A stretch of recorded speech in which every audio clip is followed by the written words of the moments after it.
This is probably going to be the hardest video I've done on YouTube yet. I say as if I have more than 2 videos already. But just going to dive in. What is your mental illness and when were you diagnosed? I was diagnosed with depression, I think, at 14. At 15, I got diagnosed with social anxiety, and then 19, I got diagnosed with bipolar disorder type 2. I definitely feel like the depression has always been there. Like, I don't remember a time before depression, to be honest with you. I mean, I can remember happy times, but I feel like the depression has always been there. If not extremely prevalent at each time, it's definitely still been there, lurking in the corner. The social anxiety I've probably had since I moved halfway across the country in 6th grade. I think that's when it's, like, I've always been shy, but I think that's when it started getting really bad, enough to be a disorder. Who knows about your mental illnesses? Pretty much anyone who interacts with me on a regular basis. I don't make any attempts to hide it because it's not something I feel like I should hide. You know, it's a very personal thing, but it's not something that I keep in the corner. And plus, you know, it affects me daily.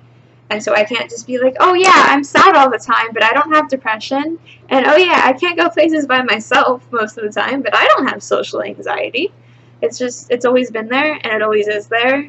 And so it's not something I try to hide. And so pretty much anyone who's around me regularly knows. They might not know the specific diagnosis, but they definitely know that there's something going on in my head. What treatments have you had? With talk therapy and medications, and a good balance of them is usually what works best for me. I've tried so many different antidepressants. Right now I'm on a pretty good combo of an antidepressant, a mood stabilizer, and a sleeping pill, because I also have insomnia that's caused by, you know, everything else. It's not its own disorder, it's just there because of the other ones. What's the hardest part about living with a mental illness? I would say the hardest part about living with a mental illness is just how tiring it is. Like, you're fighting against your brain every day to just keep moving forward. And it definitely takes a lot out of you. There's a lot of things that I wish I could get done, but I just don't have the energy, and I don't have the motivation to put in the effort. So a lot of things that I wish I was doing, I can't right now. And I try, and that's, like, it's really frustrating to me because, like, I know I should be doing these things. Like, I should be going to school, and I should be doing more around the house than I already do, and I should be getting out of bed at a reasonable time. But it's just not something that I can accomplish, and I'm trying to balance, like, taking care of myself and not babying myself.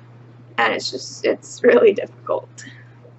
What's something that surprised you about your illness or recovery? I think what surprised me the most is that it's not linear. Like with viruses, you get worse, you get sick, and then you get better, and then you're over it usually. With depression and anxiety and everything else, it's just every day is different.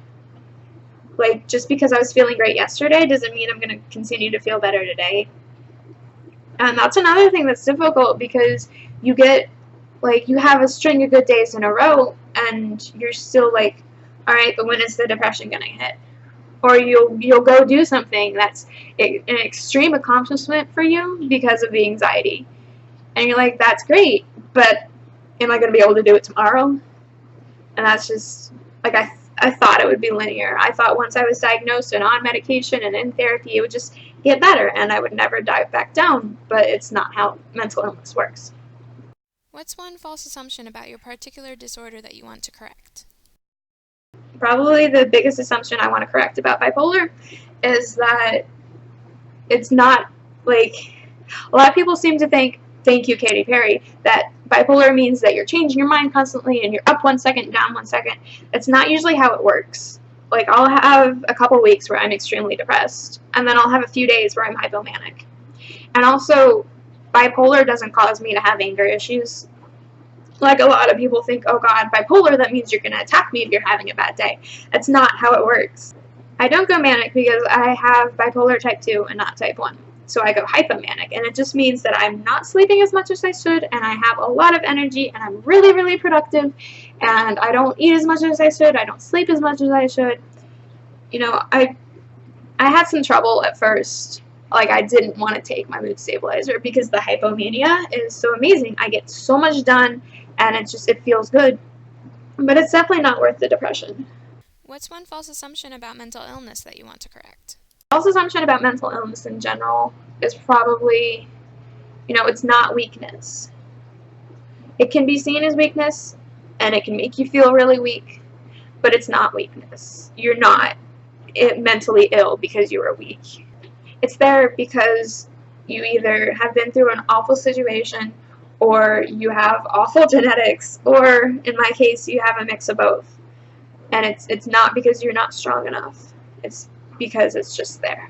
Side note, if you guys have watched my videos, you know that I am passionate about trying to educate people about gender and sexual minorities. One of my favorite YouTubers, Ashley Mardell, is currently doing a fundraiser to help her write a book to help people get educated. I'm putting the link to the fundraiser down in the description.